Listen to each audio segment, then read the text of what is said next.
Connect with your child. To connect means to deliberately, consciously, intentionally create the time. We have time for who we love. We have time for what we love. We have time for what we value. If you realize you're struggling to balance between work and parenting, I want you to know today, you have time for what you value. In other words, perhaps you don't value your children, you live in deceit. I'm saying this because I've had men tell me in parental meetings, I've talked to so many of them, virtually in every continent. And sometimes I do lengthy trips. I'll be speaking in the US from April all the way to December in different states.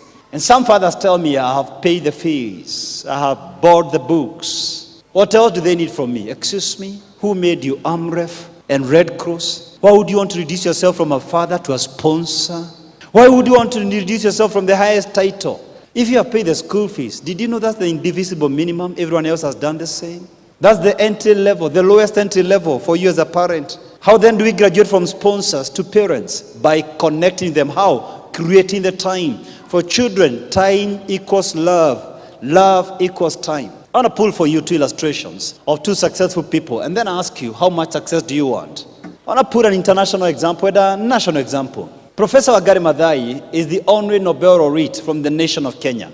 That's a great success. And for the benefit of those of us who come from Kogelo, please bear with me, Barack Obama is not a Kenyan. Please just appreciate it.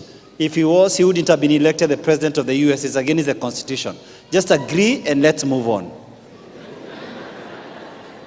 The only true Nobel laureate in this nation is Professor Wangari Maathai. That's a great feat, a great achievement. No mean feat. But on her deathbed, and I'm saying this because it was in the public domain, she was quoted by the Daily Nation saying, "The only thing I regret is that I never spent ample time with my children." If the old professor is speaking to us today from her deathbed, if I may paraphrase her, she's saying this: I learned a little bit too late that parental responsibilities cannot be delegated.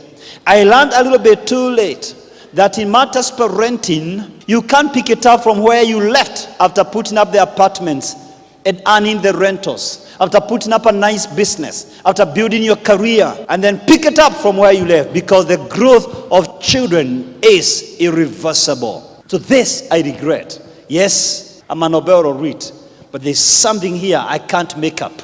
I can't make up for the time I lost with my children. By the time he died, President Nelson Mandela was by far the leading icon in the world. Indeed, I've quoted him more than any other person in my books. It's my hope and prayer you are not going to quote, I'm going to tell you out of context. Sometimes I wonder, having saved a great nation from the forces of apartheid and by extension, humanity's freedom, having spent 27 years at Robben Island behind the bars, walking on rocks, is it possible? Deep down in his heart, having lost 3 of his own children to HIV/AIDS, he may have questioned his priorities. Is it possible? He may have thought to himself, if I needed to save a great nation, just maybe,